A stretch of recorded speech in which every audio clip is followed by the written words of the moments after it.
A maneira de usar safety belt é muito importante, pessoal. Houve gente que diz bisa safety belt, that's it. Pero é como de vestir.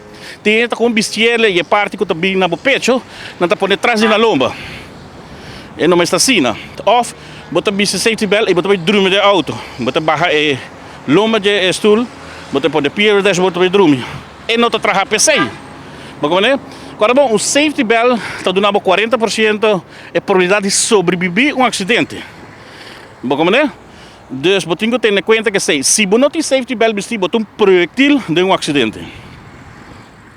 Você tem experiência com essa aqui, tá bewijs com safety belt safe um Corretamente, pessoal, de casualidade, mas nem me contava minha sobrinha me que eu penso que minha sobrinha ela quebra seu neck, ela quebra 4 ribs, ela scheur seu higra e ela quebra sua mão e ela é hopi golpe. É um para trás também a hopi golpe, para sobre não está preparado para impacto. Tem chauffeur com a WAC é perigo iminente, só para preparar seu mês, que vem ser sua curva e o antes lá. Ela é lá, para não me hopi que outro dois. Me tá corto gente com safety belt, me estou agora usando mais como tá esquerdo, gente, me está vira algo normal. Mas me não tinha de bisaba, como tá bom mês, tá bom mês da perigo se não usar ele. Como né? Dus nós estamos uma campanha de conscientização.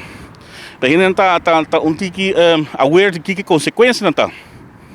Pasal agora bom, me também um acidente, não tá diz um acidente não botinho slachtoffer. Agora bom, está involucrar full família. Está het de tu banda.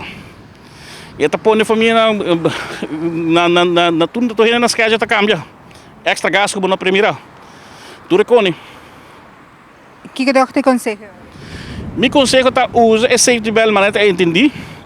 Zorg para o stoel está correto. Vestir a maneira que sabe que parte da maioria do pecho também.